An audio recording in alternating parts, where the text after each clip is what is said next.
Olá, pessoal, boa noite. Sejam muito bem-vindos à nossa última live da jornada Vida de Líder. Eu quero que você chegue aí, compartilhe essa live com os seus amigos, porque hoje a gente vai ter uma live muito diferente do que a gente vinha conversando. Apesar de que nós tivemos a oportunidade de estar aqui com profissionais muito diferentes. E isso foi muito incrível, porque a gente pôde compartilhar com vocês que liderança não tem modelo certo. Todos nós podemos expressar a nossa liderança de uma forma ou de outra. Por isso é tão especial ver vocês chegando por aqui para a gente entender que existem vários modelos de liderança e que a gente pode expressar a nossa liderança de uma forma diferente, né? Hoje a gente vai estar com uma pessoa que fez uma aventura muito grande, né? Eu já quero colocar ele aqui com a gente. E enquanto isso, sejam muito bem-vindos.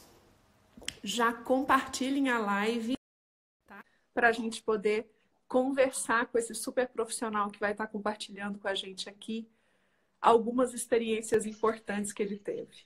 Oi, Fernando, bem-vindo. Olá, como vai, Marta? Tudo bem? Muito obrigado pelo convite, primeiramente. E estamos super satisfeitos aqui em poder dividir essa aventura e compartilhar um pouco dessa experiência empresarial junto com o motociclista, né? Com o aventureiro também. Isso vai ser uma experiência bem bacana para a gente estar discutindo hoje. Com certeza. Fernando, eu que agradeço, né, a sua disponibilidade, a sua abertura em poder participar com a gente. Essas lives a gente fez 2 jornadas, Fernando, e nelas a gente teve profissionais muito diversos para a gente mostrar, né? Alguns deles estão aqui, agradeço, né? Executivos, consultores, especialistas em desenvolvimento de liderança. E quando eu assisti o seu documentário no YouTube, recomendo para todo mundo que está nos assistindo, né? Eu fiquei muito impressionada, né, com o que você conseguiu construir, né, Fernando? Sim. Então, quando você aceitou o convite para compartilhar com a gente um pouco da sua experiência, eu fiquei muito feliz. E a gente vai fechar hoje, né, com chave de ouro, essa segunda jornada das lives, Vida de Líder, contando um pouco da tua experiência, né, compartilhando aí como é que você construiu essa história toda e como é que é o empresário Fernando, né? Claro. Então, super obrigada, viu? Mas antes da gente começar, eu quero te apresentar aqui para as pessoas. Quero agradecer a todo mundo que já está aqui com a gente. Quero contar para vocês, gente, o que o Fernando, depois dessa grande experiência dele, né, de ir para o Alasca de moto, ele escreveu um livro e tem um documentário também no YouTube. E hoje ele vai sortear um livro autografado para nós, né, para quem compartilhar a live, tá? Então já compartilha essa live, manda para a gente o compartilhamento, né, que você compartilhou, só para a gente ter um controle aqui para sortear. E o Fernando vai autografar esse livro e mandar para você aí, quem quer que seja, né, onde é que você esteja aqui no Vai Brasil. ser um maior prazer. Ou no mundo, né, Fernando? É verdade. É isso aí. Então, bem-vindos. A gente está falando hoje, então, com o Fernando Nienkotter. O Fernando foi fundador e presidente do CDL de São José, em Santa Catarina. Ele foi empresário dealer das marcas Fiat e Renault. Foi piloto profissional, passando pelo kart, Fórmula Ford, F3, Linha e Brasileiro de Marcas. Ele é motociclista há 25 anos e já rodou, gente, 1 milhão de quilômetros. Imagina? Ele é especialista em planejamento de viagens e em mecânica. Ele é formado em administração de empresas, pós-graduado em marketing e tem mestrado em gestão empresarial. Então, além de todo esse conhecimento, né, de a tua experiência, né, Fernando, uma super bagagem aí.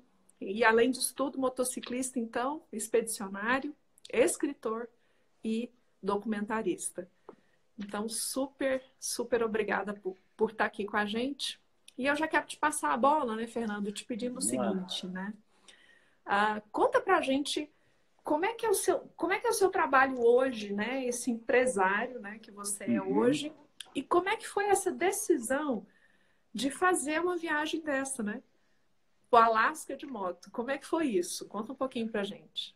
Bom, na realidade, a gente vem construindo como empresário, né, desde lá, de me formar em administração, em ter essa vontade de muito jovem, ser um dos mais jovens presidentes, fundadores e presidentes CDL do Brasil, né? Eu tinha ali 24 anos quando fundei o CDL São José, Uau. há muitos anos atrás, então foi uma experiência bem bacana, cheio de ideias, né? Jovem, cheio de ideias na época, querendo o crescimento, ter o bem empresarial ali da grande Florianópolis, São José específico.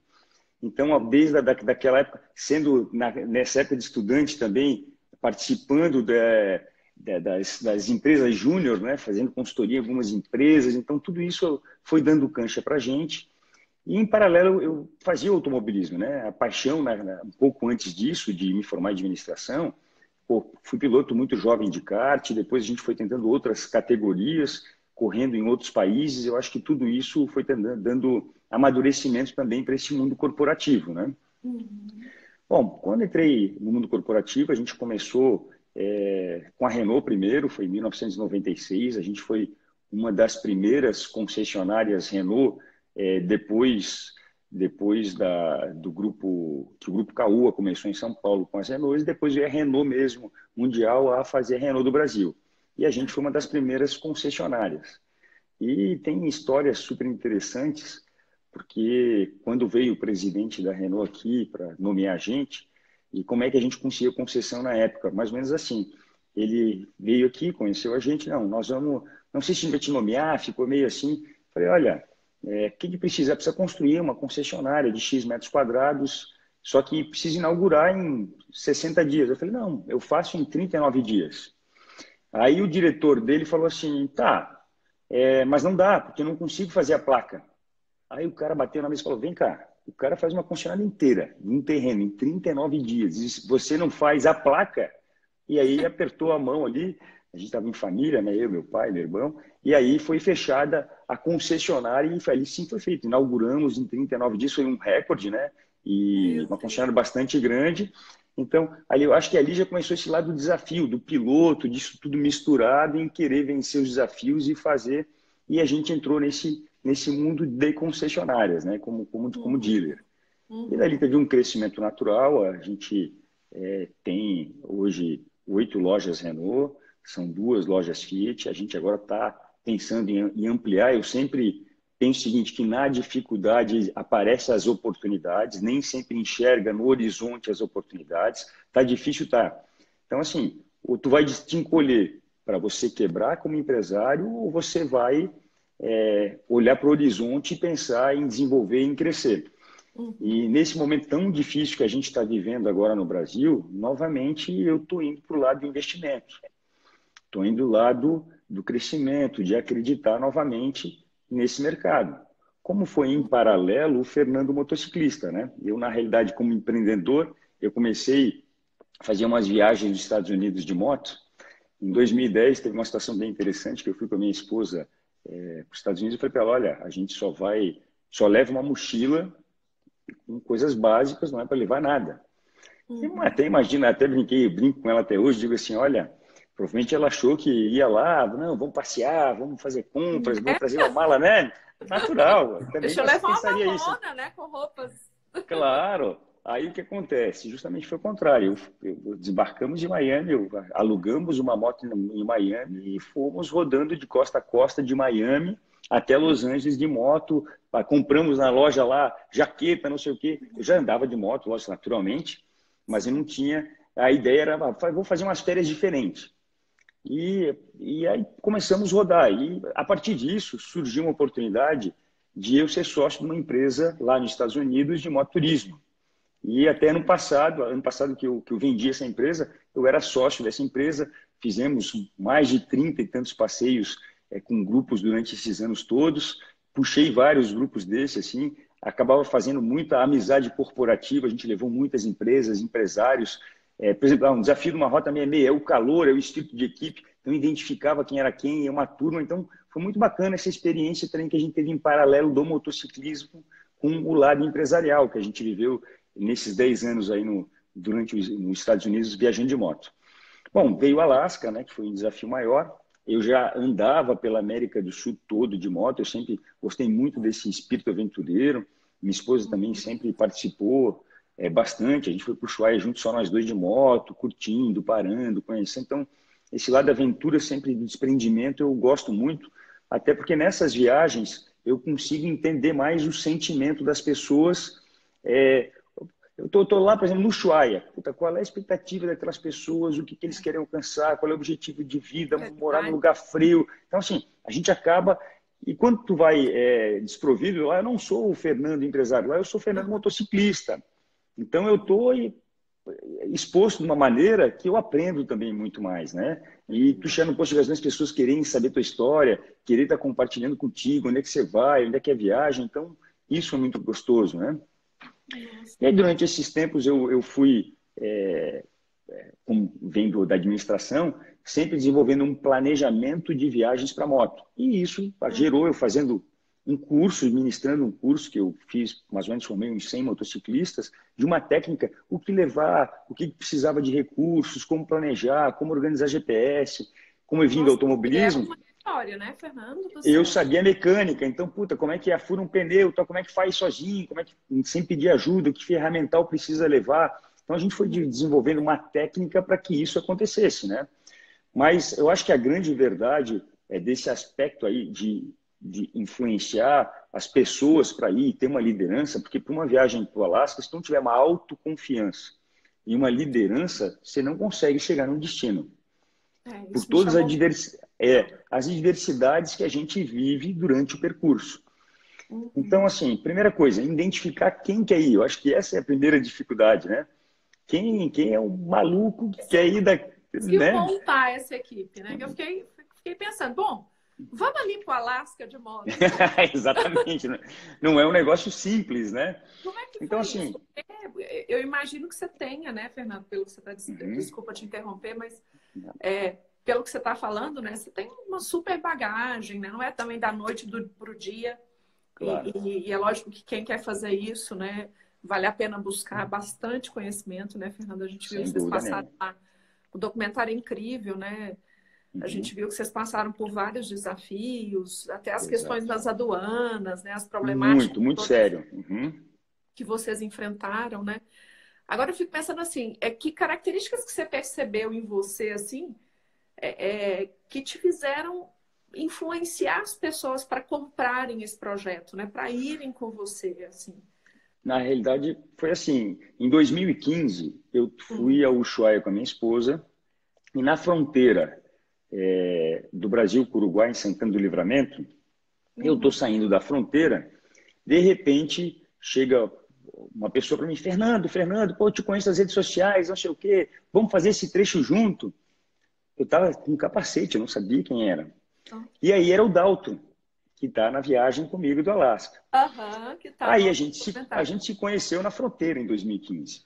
E dali a gente viajou durante 2, 3 dias juntos, só que os nossos planejamentos eram diferentes. Eu ia para o Ushuaia pela Ruta 40, não pelo litoral, para pegar os glaciares, Bariloche, descer toda aquela região que tem um pouco mais de hippie, exige um pouco mais de técnica, e alguns motociclistas não gostam de enfrentar isso.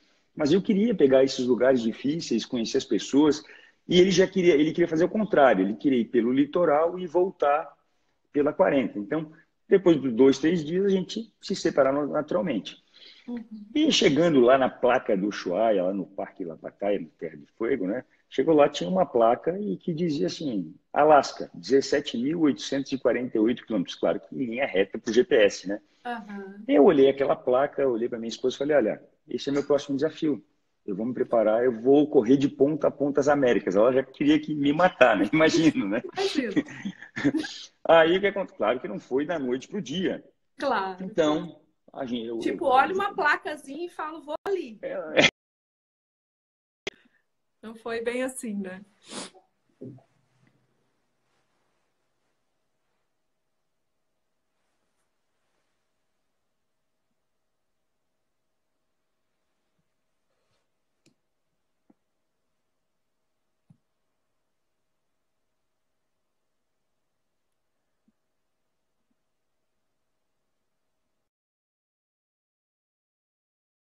Acho que está com uma falha. Ver se o Fernando entra novamente com a gente aqui. Imagino que a internet dele tenha caído lá. Vamos ver o que aconteceu.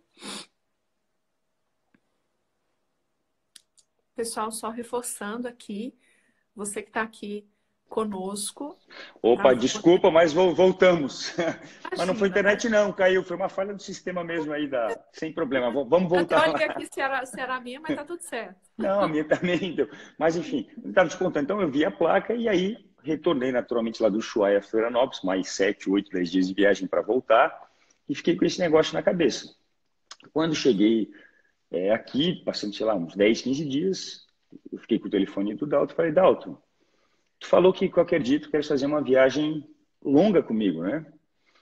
Aí ele falou, quero, mas tu tens uma sugestão? Tenho. Eu quero ir para o Alasca de moto. Ele, o quê? Eu falei, e eu procuro pessoas que tenham perfis diferentes, com idades diferentes, com experiências diferentes, para a gente compartilhar e chegar lá e a partir dessas experiências a gente tem que ter uma equipe que a gente consiga ser efetivamente eficiente e eficaz para ter o resultado final. Uhum. Aí eles, tá, como é que vamos fazer isso? Eu falei, nós vamos fazer o seguinte, não é agora, nós vamos, isso foi em fevereiro de 2015. Na realidade, isso aí vai a ideia da viagem em 2017, em maio de 2017. Então, a gente precisa fazer um planejamento, a gente precisa engajar as nossas famílias, precisa ter, é uma jornada de dificuldades, de desafios. E se todo o projeto, todo mundo não estiver engajado, a gente não vai de uma maneira saudável. Então, é importante a gente conseguir esse engajamento das pessoas. E assim foi. Tinha outros amigos meus no projeto, o César Adil, que também a gente já foi uma vez para o Ushuaia junto, tinha outras pessoas aqui de Florianópolis que queriam, mas no final, pela distância, pelo custo, por compromissos profissionais, muita gente era 10, 12 querendo ir, e no final ficou eu e o Dalton e o Miguel. Eu conheci o Miguel através do Dalton. Então, assim, o Dalton é engenheiro civil, que está se aposentado, hoje ele trabalha numa prefeitura, e o Miguel se aposentou agora há pouco tempo e é oficial de justiça. Então, cada um tinha uma qualidade. Eu identifiquei uma qualidade no Daltro e outra no Miguel, que ele também conhecia de mecânica, ele tinha outras coisas. E nós três, na realidade, o ideal era nós quatro, que o César Adil, na última volta, na última hora que não pôde ir, mas que tinha outras qualidades também, que o César Adil fala 12, 13 idiomas, né? Então, também era uma coisa bem interessante. Então, a gente tinha... A ideia era compartilhar uma equipe bem diferenciada. Bom, a partir disso, o que eu percebi? Puta, quais são os passos? A gente pegou e fizemos o seguinte. A gente, durante um ano mais ou menos, 13 meses, por aí, a gente começou a se reunir. Cada um fazia um almoço num domingo, uma vez por mês, na casa de um de outro, e lá a gente fazia uma relação de tarefas, o que fazer, como fazer, tipo um 5W2H. Sim. Então a gente usava a ferramenta e começou a montar. Não, um vai ficar responsável, vamos ver o GPS, o outro, e eu estava articulando todo esse contexto, gerenciando, botando a lista de tarefas para cada um. E cada um me entregava, eu fazia a minha parte e consolidando todos esses dados. E qual era o segredo disso? A gente fortaleceu a nossa amizade durante esses 12, 13 encontros, engajou as nossas famílias para participar, esposas né, e filhos, todo mundo participou, escutava o que eles tinham para nos dizer, às vezes mudava alguma coisa de planejamento até escutando eles. Vira um projeto da família, né, Fernando? Exatamente. Se não engajar, porque é difícil. Tu imagina alguém eu chegar na minha casa e dizer para minha esposa, tô indo para o Alasca, daqui a 3 meses a gente se vê. Ah, peraí, que relação é essa, entendeu? Então, precisava justamente todo esse cuidado, né? Então, eu sempre, de qualquer projeto, seja profissional ou pessoal, tem que ter esse cuidado com o ser humano, né? Eu acho que isso, eu sou muito engajado e saber delegar. E também uma coisa que deu certo, porque nas minhas empresas, eu tenho pessoas de confiança que eu sei delegar e dou metas de que eles têm que cumprir e eles fazem a risca. Mas por quê? Uma coisa que eu coloco muito é aumentar a capacitação do ser humano. Ele pode muito mais do que ele pode. Isso eu já sempre acreditei, mas lá no final da viagem, ficou mais forte em mim. Nossa, imagina. E eu vou te dar um depoimento depois, eu quero te contar até o que aconteceu empresarialmente na minha vida, que foi um negócio importante até para os outros gestores entenderem que a capacidade vem muito dentro da gente, às vezes a pessoa não acredita, mas foi assim, toda essa construção que a gente fez da viagem, né? Planejamento, envolver a família, até o dia efetivamente da viagem, né? Então eu tive que meio que partir sem olhar para trás, porque senão dá vontade de desistir. Na realidade, eu acho que existe um momento que é um convencimento de a gente dizer, eu sou capaz, eu posso ir, por mais que eu conhecesse mecânica, conhecesse toda a moto, eu me preparei para aquilo fisicamente, faltou um pouco do emocionalmente. Talvez se eu tivesse que refazer, eu trataria um pouco mais essa parte emocional que faltou um pouquinho, sim, sabe? Então, assim, o que eu percebi durante todo esse projeto, né? Primeiro, eu tive que aprender a confiar em mim. A primeira lição, os passos eu diria esse. Primeiro, eu aprendi a confiar em mim. O segundo, distribuir essa confiança e mobilizar as pessoas que estavam comigo, fazer com que elas acreditassem no projeto e ficassem motivadas para fazer melhor. E ampliar o horizonte. Eu sempre uso a analogia da moto. Eu estou sentado na moto, a gente vê sempre o horizonte. Mas na Terra a gente não consegue ver o fim, né? O destino final. Então é um negócio que eu estou rodando sempre sem um destino final. E é justamente dentro desse pensamento amplo, né, que faz a gente crescer, que faz o horizonte se ampliar. E nesse momento foi que eu vivi uma experiência empresarial fantástica. Quando eu voltei do Alasca, estava o mercado do automóvel completamente tendo uma dificuldade bastante grande, as concessionárias passando uma determinada dificuldade, e eu me afastando também, deu uma queda. Sim. Quando eu voltei, as vendas lá embaixo e tal, aí eu assim, eu preciso pensar fora da caixa. Aí eu cheguei para a minha equipe, isso acontece, vocês estão errados no que vocês estão vendo. Porque a culpa é que o produto não é o adequado, a culpa é porque a empresa não tem estrutura, a culpa... Não, parei. A culpa é sua porque você não se comprometeu, você não acreditou no produto, não acreditou na empresa, não acreditou na sua capacidade profissional. Quando eu consegui mudar o mindset dessas pessoas, eu vou te dizer o que aconteceu. O que eu vendia no mês, eu fiz uma promoção, eu vendi num dia. Aí os caras disseram, a fábrica me ligou no dia seguinte e falou, vem cá. O que aconteceu? O que aconteceu? Eu voltei do Alasca e mudei meu mindset. Estou pensando fora da caixa. É só as pessoas ampliarem seus horizontes e aumentar seu potencial. É possível? É. O que eu vendi no mês, eu vendi num dia. O que eu fiz? Motivei as pessoas. Fiz ela acreditar nos seus potenciais, como eu tive que acreditar lá no final da viagem. Então, essa jornada que as pessoas precisam entender profissionalmente, que é muito mais não é só capacidade de conhecimento intelectual, é a capacidade interna do poder de realização. Então, é isso que eu digo. Então, quarto passo, dentro desses passos aí, eu digo que é a concretização. Dentro das reflexões do meu capacete indo para o Alasca, que eu tinha um desafio de não só rodar 800 km por dia, mas como parar e filmar e praticamente não dormir à noite. Tinha que carregar os equipamentos, era 9 baterias de GoPro, 3 baterias de câmera. Então, a cada 2 horas tinha que fazer o rodízio, carregar aquilo tudo. Então, eram noites interruptas. Desculpa te interromper, Fernando. Naquele pedaço, depois que vocês passam da América Central, não, da América do Sul, você que filma tudo. O que acontece? Eu fui daqui com uma pré-equipe de filmagem até o Atacama. Então, foi próximo. Do Chile em diante, todos os países, eu fiz tudo sozinho. Foi então, do assim, Chile. Foi. Então, eu nem sabia se eu ia conseguir, mesmo me preparando, eu fiz curso oratória, me preparei, fiz muita coisa, drone, aprendi câmera, fotografia, eu me preparei 1 ano, fui a São Paulo, me preparei com vários profissionais para tentar ficar apto daquilo. Mas só que assim, na realidade a minha função é outra e eu tive que me adaptar para esse tipo de coisa. E eu não sabia que ia dar tudo isso, que ia ter um programa de televisão, que ia dar essa repercussão, que ia botar no YouTube, ia dar 150 mil visualizações em 30 dias. Eu não tinha a mínima ideia de tudo isso que ia acontecer. Na realidade foi, primeiro, vou filmar e vou Isso você gravar. não tinha pensado, você não tinha planejado, você gravou. Não, na realidade eu planejei para gravar, para ficar uma recordação para mim. Eu sabia que ia Super. ser um negócio. Até pensei, não, vou fazer alguma coisa, um documentário para botar no cinema, para apresentar para algumas regiões, botar com motivação, sei lá, no meu trabalho. A própria equipe, né? Aí Então, das foi suas mais ou empresas. menos essa pegada que a gente fez. Só que a coisa, no final, ficou tão boa que a televisão percebeu e, puta, esse conteúdo me interessa e eu quero colocar. Então, foi assim. E dali, claro, para botar na televisão, tive que abrir uma produtora, se chama Discovery Adventure Brasil, surgiu outra oportunidade de negócio. Outro negócio. Da produtora, a gente começou a editar os vídeos, fazer, virar televisão, captar patrocínio para transformar no programa. Então, um negócio vai dando outro, mas essa corda a pessoa tem que estar com a mente aberta para dizer, esse horizonte está aberto para mim.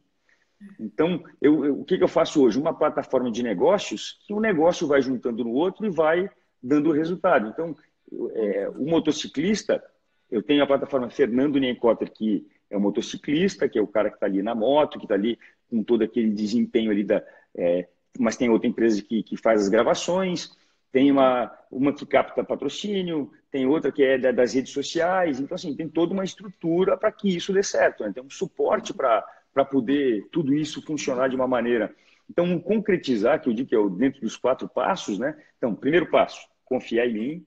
Segundo, distribuir a confiança, fazer com que a equipe, todo mundo acredite, você como líder e se motive para chegar ao resultado final, ampliar os horizontes de uma maneira geral e concretizar.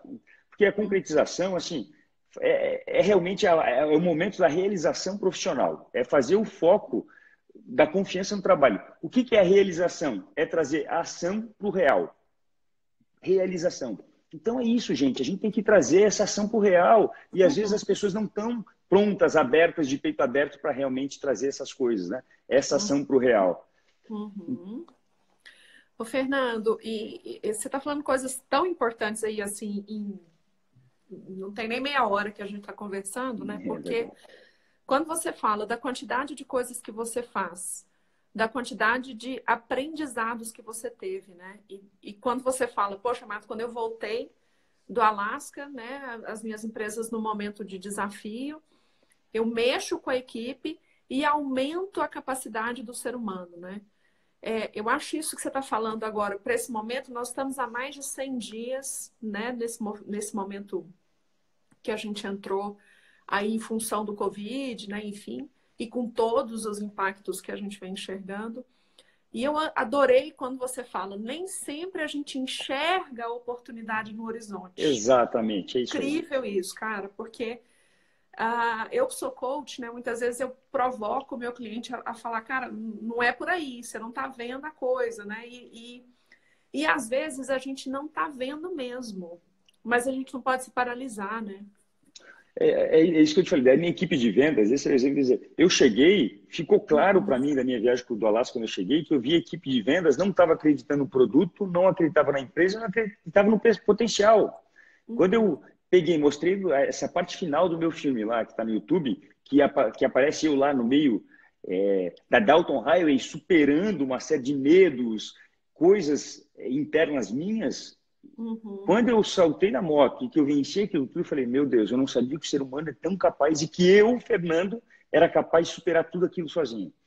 Então, assim, ali eu vi, puta, a gente tem muito mais, a gente usa 10% do nosso potencial. Então, se todo ser humano tivesse essa percepção, com certeza ia ter outro resultado. E foi isso. Então, eu montei uma estrutura, mostrei isso aí, claro, depois chamei outros profissionais para fazer um trabalho com a minha equipe, numa das lojas, e quando essa loja realizou em um dia, fazia a venda de um mês inteiro, os próprios vendedores, por exemplo, da linha de frente, disseram, pô, não sabia que eu podia fazer 4, 5 vezes o meu salário. Eu falei, cara, você pode, você é capaz. Você não pode acordar, olhar para o espelho e achar que é derrotado. Esse é o grande problema. Então, claro, para você trabalhar numa empresa, você tem que acreditar no produto, né? Mas depois você acredita, tu não pode estar lá dentro vendendo produto e achando que o produto não é bom. Então não venda. É isso que eu acredito. Então eu acredito muito no que eu faço. E principalmente no que eu vendo, né? Então, desde a minha imagem, Fernando Nienkotter, quanto essa viagem de motociclismo, quanto os carros lá na ponta. Então, isso é muito importante, essa confiança. e vender, né? De forma, como eu descentralizo muito a minha administração, então meus gerentes, tudo, eu tenho muito essa confiança. E quando acontece essa confiança de uma linha imediata abaixo da diretoria e o resto vem na mesma pegada, a eficiência e o resultado é outro, não tem dúvida nenhuma. Eu costumo dizer que ao redor de todo grande líder, né, Fernando, tem uma grande equipe, né? Não tem jeito. Não tem jeito, é o segredo. Senão você fica... Primeiro que você não consegue expandir, né? A gente tem uma limitação física, emocional, como você disse. Total. Achei muito importante você falar da questão emocional, porque quando você fala, se eu tivesse que fazer uma coisa diferente, eu faria talvez uma preparação emocional. Eu acho que nesse momento agora, Fernando, talvez o grande impacto em nós esteja muito no emocional. Né? Eu vou te contar até uma passagem bastante interessante. Eu digo assim, por que o emocional pesou? Porque assim, o desafio da liderança perante aquelas pessoas para mostrar o potencial que tinha durante a viagem, e durante uma viagem tão longa, aparecem as fraquezas, a gente fica despido de várias deficiências que a gente tem durante esse percurso, né? Então a pessoa tem que se reinventar, tem que enxergar toda a vida as dificuldades, entender os desafios que eram enormes, né? E transformar. Como transformar isso na vida da gente, né? Porque, por exemplo, essa viagem, fronteiras na América Central, por exemplo, cheguei, América do Sul foi tranquilo em termos de fronteira. Claro, muita pobreza em alguns lugares, falta de estrutura, outros lugares a gente se surpreende, como a Colômbia. Cheguei em Cali e parecia que eu estava na Oscar Freire, centro de São Paulo, vários lugares bacanas, restaurantes ótimos, atenção. Então, assim, muitas coisas eu me surpreendi também com essa passagem de ponta a ponta na América do Sul. E aí eu fui a Bogotá e botei a moto no avião, porque o Estreito de Darien não dá de passar. É outra coisa que eu não sabia, porque existe a faixa de terra que vai até o Panamá. Mas ali é um lugar que é um lodo e todo mundo que, em função da briga das Farc lá na Colômbia, o pessoal da Venezuela, todo o pessoal não benquisto foi tudo para essa faixa. Então, e o que eu percebi? Quando várias pessoas tentaram passar, sumiram. Não apareceu nem moto, nem corpo, nem carro, nem nada. Eu falei, não sou eu que vou fazer isso. E eu, olhando a experiência dos outros, todo mundo parava em Bogotá e botava o avião, no avião a moto, e tirava no Panamá. E foi isso que eu fiz. E começamos a andar pela América Central. Bom, o que aconteceu? Na América Central, Panamá, ok, Costa Rica, maravilhoso, melhor país da América Central. Quando a gente começou a subir e chegamos em Honduras, foi o problema. Fizeram 5, 6 horas, não, eles ficavam te amarrando ali. E aí vinha essa questão calor e emocional. A falta da família, a falta de algumas coisas, né? Porque a gente não ficava em todos os lugares confortável, não é todo lugar. Às vezes, ficava horas de estrada, a gente tomava café e só ia jantar à noite. Chegava lá, às vezes a comida não era boa, como é que fazia? Então, assim, tem outras dificuldades nesse processo. Eu perdi, por exemplo, de 3 a 4 quilos, mas eu tenho acho que o Dalton perdeu 9 ou 10, o outro perdeu 12 quilos, então realmente é um negócio bastante desgastante essa viagem, né? E em Honduras, só para eu não sou obrigado a contar essa passagem, primeiro, chegamos lá, a gente viu que existia quase que uma guerra civil, era a população armada e o exército na rua. E nós passando de moto no meio daquela confusão. Quando eu parei no posto de gasolina lá, literalmente os guardas armados cuidando do posto, entra um carro tipo uma veraneio, parou na frente da moto, eu abasteci na moto, o cara me puxa uma arma, uma 12 cano cerrado, e falou, vem cá, um cara como vocês, tem uma moto dessa, com essa vestimenta, parece ser uns astronauta. E ele falou claramente, a gente mata, bota na vala junto com a moto, vão pegar tudo que é de valor e nunca mais vocês vão achar vocês. Tá, imediatamente, então assim, ali o emocional quebrou. Aí a gente puxou lá 80, 100 dólares, damos pro cara e o cara ainda falou assim, ó, vou te dar meia hora de vida, aproveita aí, se eu te achar eu vou fazer isso que eu te prometi. E nós embarcamos nas motos completamente quebrados emocionalmente. Então dali, de Honduras, passando a Guatemala, até entrar no México, que é a América do Norte, que a gente sentiu mais seguro, foram dias de terror. E ali o emocional pegou. Nossa. Ali meio que desmontou a gente, com medo de montar os equipamentos para filmar. Então, e aí teve momentos que na frente daquilo tudo, e negociar com os caras, tudo, eu falei, puta, eu não posso agora falhar na minha liderança. Agora é o momento que eu preciso mostrar fibra. E eu fiquei pensando, né, Fernando? Teve algum momento que você pensou assim, vou voltar? Não vou mais. Na realidade, assim, nenhum momento. Na realidade, quando eu boto na minha cabeça um objetivo, a ideia é ir até o final. Não tem como voltar. Rodou 15 mil quilômetros, 20 mil, como é que vai voltar? E a gente já tinha toda a estrutura feita para poder as motos voltarem de lá. Porque não é um negócio simples. Eu tive que ir na Receita Federal. As motos lá do Canadá. O que acontece? A moto, para não ter uma nova tributação no Brasil, eu tive que ir na Receita Federal e fazer uma exportação temporária da moto. Porque acontece? Quando fosse voltar para o Brasil, eles têm que identificar, tem que entender que essa moto ela não foi importada, ela viajou e voltou para não ter uma tributação novamente. Então, todos esses cuidados, que não, parece que é só embarcar aí, não é? Tem todo um cuidado de fronteira, documentação, o seguro foi super importante. Então, todo esse planejamento de viagem... Cada fronteira é uma coisa, né, Fernando? Cada fronteira são determinadas documentações, determinados seguros para cada país. Então, foi um negócio bastante complicado e difícil, sabe? Ter que enfrentar tudo isso. Então, toda essa situação diária, né, das dificuldades e tal, mas a verdade, assim, voltando ao eixo principal, eu tive que focar no horizonte e dizer, puta, eu preciso pensar no desafio final, que é chegar em Prudhoe Bay e rodar de ponta a ponta as Américas. Então, sempre quando eu vinha a incerteza, a fraqueza, eu pensava na minha meta final, no meu objetivo final, eu focava. Eu digo, não vou sair do meu foco. Então... Cada um aí para quem está ouvindo a gente, hein, gente? É isso aí, o foco é tudo. E aí, dessa questão, trazendo para o meu lado um pouco profissional, é isso que eu digo, se não faz com paixão, na realidade, aquilo que você faz, se você não ama profissionalmente o que você está fazendo, você não vai ter sucesso e não vai ganhar dinheiro. Que o resultado final está na paixão. Então, eu digo, não foi só o Fernando empresário. Pô, quando eu tive a paixão, que eu saí do automobilismo, fui para o motociclismo para viajar, primeiro como hobby, e depois tudo isso transformou nessa plataforma toda Fernando Nienkotter, foi por pura paixão. A consequência está vindo o dinheiro. Em nenhum momento eu botei o dinheiro em primeiro lugar. Então, eu acho que esse foco, claro que é importante, todo mundo precisa ganhar dinheiro, a gente vive de resultado, mas você só vai ter resultado realmente se você botar o esforço certo, no lugar certo, na hora certa e com a cabeça ampla para isso, né? Então, acho que esse é a primeira coisa que eu posso dizer para os executivos, que eu vejo que esse é o segredo, né, do resultado final. Show, Fernando. Pessoal, compartilhem a live aí, porque está sensacional e vocês vão poder concorrer ao livro do Fernando, né? E, Fernando, deixa eu só fazer alguns comentários aqui. Podem mandar pergunta, né, gente, para o Fernando. Claro. À vontade. O Oscar Castro Neto está colocando aqui, que dia a Marva vai melhor ainda, né? Um grande abraço para o Oscar. Obrigado por estar participando aí, Oscar. História. Joia.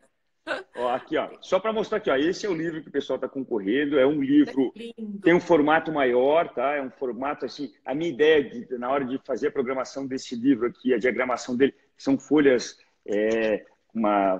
maior, tudo com fotografias, enfim, bem bacana, a gente mostra todo o desafio do dia a dia, então assim, foi um livro até projetado para colocar na mesa da sala, mostrar para os amigos, até pela diagramação. E por detrás disso daqui, não é só uma história do motociclismo. É isso que eu quero dizer. É a história de uma pessoa que é desafiada e, ao final do livro, eu faço um convite, um desafio. Então, assim, ó, não posso contar, não vou dar o briefing, né? Espero que as pessoas leiam o livro, né? E quem quiser adquirir o livro, tá? Pode ir através do meu Instagram, Fernando Nienkotter, manda um direct. Lá eu vou pedir para vocês mandar o CEP. E aí a minha equipe, automaticamente eu jogo com a minha equipe, a gente R$50 o livro, mais o valor do correio. Está em R$70, R$80 em média, regiões mais longe, né? Lógico, lá para o Nordeste vai ficar mais caro, mas é por aí, não passa aí de R$100, R$110 nos lugares mais longínquos aí do Brasil, né? Na outra ponta lá para... Então, mas é isso. E o bacana é que eu consigo trazer uma experiência para a pessoa nesse livro. Eu desafio, eu convido para a pessoa para entrar na minha aventura e saber o que a pessoa se desafia no final.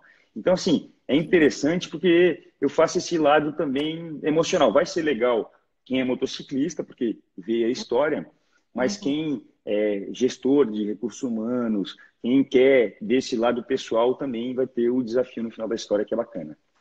Que show. E o Oscar tá falando aqui de novo, tá fazendo propaganda, né, Oscar? Ó, da Yamaha, né? Isso aí. Nós da Yamaha acreditamos muito no grupo, né? E ouvindo o que você tá falando, fica muito mais tranquilo ainda. O André Roencol tá falando, Fernando, eu fiz uma viagem dessa sozinho em fevereiro, vou me inspirar em sua história para planejar o Ushuaia e após o Alasca também. Olha, tá Só para inspirando você. gente aí, viu, Fernando? Eu quero primeiro agradecer o Oscar a parceria. Ele é um dos diretores da Yamaha do Brasil e já vou dar de antemão que é a nossa novo horizonte que a gente abriu. A gente fechou a parceria com a Yamaha e mais uma loja do grupo agora vai ser a loja Yamaha. Então, obrigado pela parceria. Vou deixar aberto isso para todo mundo. Então, mostrando que mesmo na dificuldade é possível ampliar os horizontes e crescer dentro como grupo. Então, bem bacana. Muito obrigado, Oscar, por confiar na gente também. Muito show. Parabéns, hein? Muito bom. Pessoal, e a hora que vocês compartilharem, né? Vocês viram que show que é o livro, tem que mandar para nós, né? Manda para mim, né? Que eu organizo aqui para mandar para o Fernando, para a gente saber que você compartilhou e você entrar automaticamente no sorteio. E, Marta, também quero mandar um livro para você. Depois vou te mandar um livro. Faço questão absoluta, não só sortear, mas enviar para você também de presente. Muito obrigado por a gente estar participando dessa live aí bem bacana. Imagina, vou amar. Muito obrigada, Fernando. De nada. Aqui tem eu acho que o nome aqui é S. Moraes Júnior, tá falando, Fernando, parabéns pela sua história. Como você faz para se motivar, para conseguir motivar a equipe, né? Ele está te fazendo uma pergunta. No final da viagem, após o acidente do Miguel, essa é uma dúvida minha também. O que você se apegou para se motivar? Que aquela hora a gente vê nitidamente que você fica muito entristecido, mas você não quer deixar de chegar, né? Então, o S. Moraes Júnior está perguntando isso, né? Como é que você faz para se motivar a tua equipe? E como é que você fez no final da viagem, depois do acidente do Miguel? Na realidade, foi assim. A gente, para poder chegar no extremo norte do planeta, onde termina a estrada, a gente saiu de Fairbanks, que é uma área militar, no meio do Alasca, e tinha que ir no extremo norte, lá no final da calota polar. E lá era mais ou menos 850 quilômetros para chegar até Fairbanks, que é uma área, não tem nada. Tem 2 hotéis container e indústria petrolífera. Então tem vários exploradores do British Petroleum, tem gente de tudo que é lugar do mundo, petrolífero, trabalhando, e esses operários vão no container, porque é frio, né? Dormem ali e retornam para trabalhar. E tinha que ser nessa época, a gente saiu em maio daqui do Brasil para chegar em julho lá, por ser verão. E o verão na calota polar, lembrando, é 24 horas por dia, né? Então fica mais fácil nesse sentido. E essa estrada, Dalton Highway ou AK-111, a K11, quer dizer, ela é a estrada que aparece até no Discovery da Estrada Mortal, o caminhão passa no meio do gelo, aquele desafio todo. Como a gente foi no verão, não tem gelo, né? Teria até algumas partes que a gente pegou, mas não daquela maneira. Então, a gente saiu de Fairbanks, andamos uns 100, 120 quilômetros no asfalto, e depois entramos na Dalton Highway. Aí tem aquelas placas, o americano ele é muito organizado com isso, em fazer turismo, né? Ele tem uma visão diferente. Então a gente foi ali curtindo a viagem, passando, só que começou o clima a ficar muito, apesar de ser dia, chovia, nevava, a coisa, e aquela estrada que parecia ser inofensiva, começou a mostrar a cara da dificuldade. Começou a ter lama, a moto começou a ficar escorregadia, alguns trechos ali, a areia era fofa. Bom, quando passamos uma área importante, a calota polar, na realidade, a gente andou mais alguns quilômetros e aí veio uma cidade chamada Coodfoot, que também tem só um hotel ali para parar e uma estrutura para um hotel container, tudo apartamento de 8 metros quadrados, uma coisa, não tem banheiro, o banheiro é coletivo, é um negócio assim. E paga-se uma grana, quase $300 a pernoite ali. Nossa. Então, muita gente pega e toca direto. E a gente pensou, vai dar 16, 18 horas de tocar de moto, mas nós vamos direto. Isso foi um erro. A gente deveria ter dormido e gastado aqueles $300, ia valer muito mais. Quando a gente passou esse lugar, abastecemos, o Daltro viu que a estrada começou a ficar mais perigosa.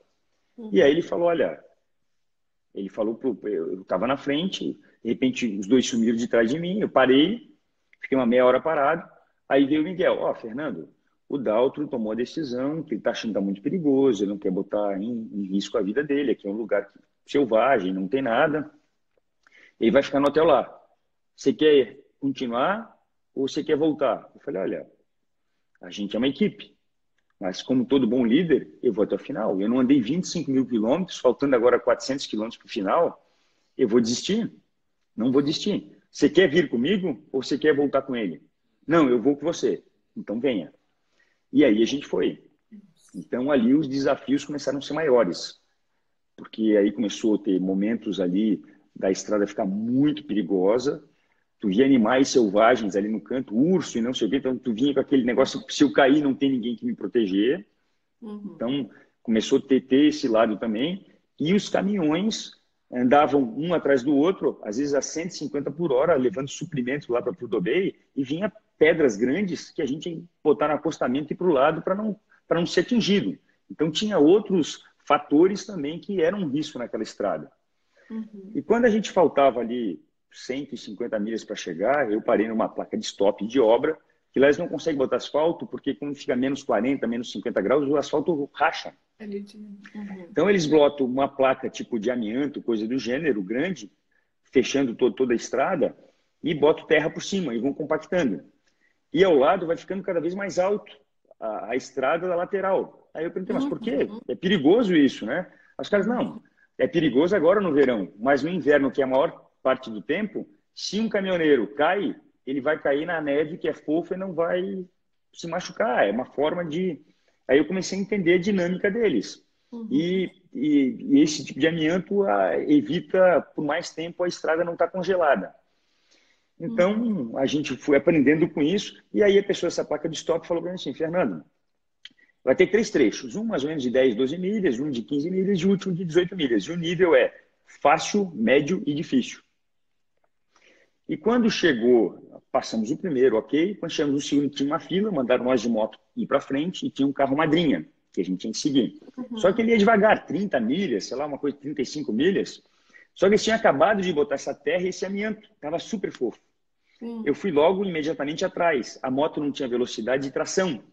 Então eu botei bem na onde o pneu afundava do caminhão e fui ali 30, 35 por hora, seguindo aquela linha. Só que ficava fofa, a moto parecia que ia realmente cair. Tinha que exigir uma técnica. Não que o Miguel não tivesse. Na realidade, o Miguel, eu acho que ele descuidou, não andou em pé da moto e relaxou e caiu, tombo bobo. Tava 15, 30, sei lá, 30 milhas. Se ele pulasse da moto, não tinha dado nada. O problema é que aquelas proteções de ferro do lado da BMW dele pegou, criou uma alavanca e quebrou a tíbia dele em 2, 3 pedaços. E ali, quando ele tentou levantar, ele viu que a perna e o pé foi para o lado. Eu tive que parar muito mais na frente. Uma outra pessoa mandou parar numa área de escape e veio me trazendo. Eu tinha me preparado, inclusive, para entender. A gente tinha levado medicamentos, tudo, morfina, tudo se precisasse, a gente tinha ali na moto. Fiz um curso de primeiros socorros e fiquei 2 dias no SAMU aqui andando em Florianópolis para atender os primeiros socorros e entender como funcionava isso aí. Então eu também, a gente pensou em tudo, na realidade, foi um planejamento muito, muito extenso. E no fato, na hora que eu cheguei, o pessoal da obra já estava pegando 2 ripas de madeira e aqueles coletes refletivos arrancaram e fizeram meio que para segurar a perna dele. Sim. O que eu fiz? Eu só dei uma olhada para ver se tinha uma fratura exposta, vi que não tinha, falei, não vou mexer, vamos... E pegaram um carro, botaram ele no carro e fomos até um acampamento base dessa obra. Bom, demorou, ninguém vinha atender, dei uma pegada no gerente da obra, ele chamou o xerife de Prudhoe Bay. Sei lá, 1 hora depois chegou o xerife. E aí me chamou no carro, por que você está esquentadinho? Me dá seu passaporte, você tem autorização para vir aqui, né? Porque eu tinha visto trabalho americano, falei, não, tá aqui, estou legal, posso trabalhar, estou aqui, essa estrada não é fechada, pode passar, que eu tinha a legislação, qual o problema? Aí eu vi que ele ficou me mirando assim, né? Falei, eu quero agora saber com relação ao meu amigo. tá ali com a perna quebrada e se daqui a pouco acontece uma coisa, ele perde a perna, cria uma gangrena, dá qualquer coisa. Eu quero uma solução de vocês. Ah, não tem solução. Aí eu peguei de novo o cara da obra e enchi o saco do cara. Aí esse cara disse, não, então tá, eu vou resolver para ti. Aí ele ligou para British Petroleum, que tinha um hospital lá, que é o único hospital grande de Prudhoe Bay. Grande assim que eu digo, sei lá, uma instalação para atender 10 pacientes no máximo ali, operários, num acidente, etc. Mas um médico experiente e tal. Aí ligou lá e mandou vir. Bom, 2 horas depois, isso já era 2 e pouco da manhã. Aí chega uma equipe, 2, 3 ambulâncias, aquela loucura. Sistema americano, né? Sai, aquelas roupas, iluminação. É um negócio assim que tu leva até um susto. Ah, não é para tudo isso, né? Enfim, mas foi legal. Aí atenderam ele. Eles ministraram a morfina, não eu, porque até então ele não estava reclamando de uma extremador, depois ele começou a sentir. E aí o seguinte, as ambulâncias marcaram, foram embora e eu fiquei ali a pé. Aí o chefe gerente, tá aí, não vai me levar até a moto? Eu estava uns 20 quilômetros da moto. Ele, não, querias confusão? Volta tu a pé. Eu falei, ai, 2 e pouco da manhã. Aí eu comecei a caminhar na estrada e não demorou muito tempo. A pessoa que me levou, que me deu apoio, ele era motociclista. Aí ele pegou no carro, meu chefe não está vindo, embarca aqui no meu carro, eu vou te levar até lá. E aí me levou. E aí aquele terceiro trecho, que era o mais difícil de todos, eu fiz completamente sozinho. Aí o tempo parece que entrou um nevoeiro, começou a ter umas neves na lateral da pista, a pista extremamente difícil, e aí veio aquele assim, puta, meu amigo está machucado, eu preciso chegar lá, eu preciso superar. E aí veio a confiança em mim. Foi um momento de superação do ser humano. E aí veio uma energia dentro de mim, um acreditar dentro de mim, que eu não sei te explicar. Eu sei que aquilo ali transformou minha vida até hoje. Eu vi que meu potencial é muito maior do que eu posso imaginar. E aí cheguei em Prudhoe Bay, fui a British Petroleum, terrível para andar lá dentro, era tudo uma lama desgraçada, não dava para entrar de moto. Tive que fazer tive que voltar, pedir um apoio. E fui chegar lá perto do Miguel, já era 5h30 da manhã.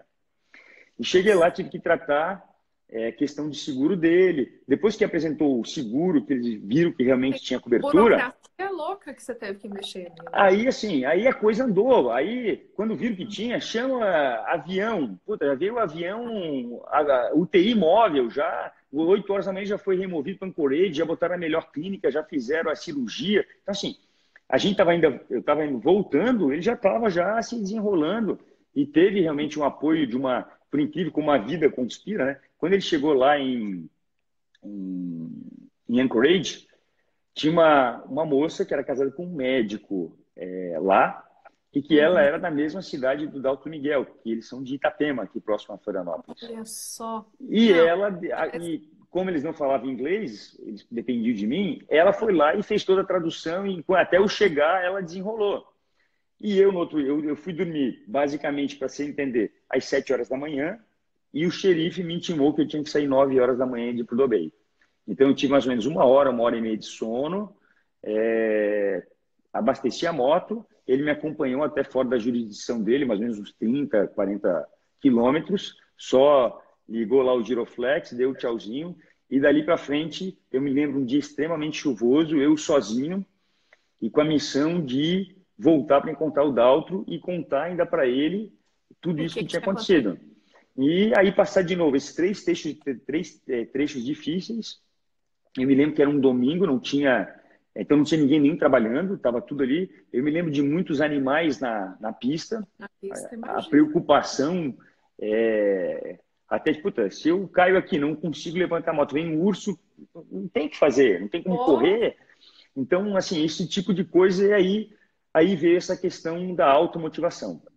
Então, ali eu botei na minha cabeça, eu vou chegar, a minha meta final é atingir, eu botei em parcelas. Vou primeiro chegar no Dalto, vou contar para ele, meu desafio é contar para ele, nos abraçamos, choramos juntos, porque não era o que a gente queria estar os 3 juntos lá.